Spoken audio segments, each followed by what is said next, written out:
ইতালির মিলানে সান্তম্বরুজো একটা ফেয়ার হয়, সেই ফেয়ারের চিত্র আজকে খুব সকালের।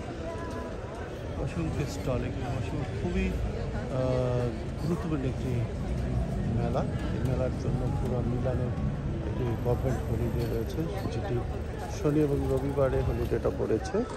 যদি এবছর এই জন্য আর এক্সট্রা ছুটির দিন কাটাতে হবে না, শনি রবি একদিনকেই হলিডে।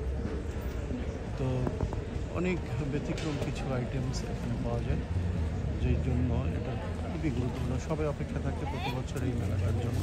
ঠিক ডিসেম্বরের এই সময়টাতেই এই মেলাটা 7, 8, 9 এরকম এই সময়টা থেকে। তো আজকে 6 তারিখেই শুরু হয়ে গিয়েছে,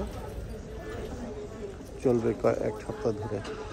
তবে অনেক গুরুত্বপূর্ণ এই মেলাটি এবং অনেক এক্সপেন্সিভ এই মেলার এই স্টলগুলো নেওয়া এবং মেলার বেচা কিনে সব কিছু মিলিয়ে একটা অন্যরকম একাকার অবস্থা। সবাই আসতে পারেন, শুভেচ্ছা সবাই।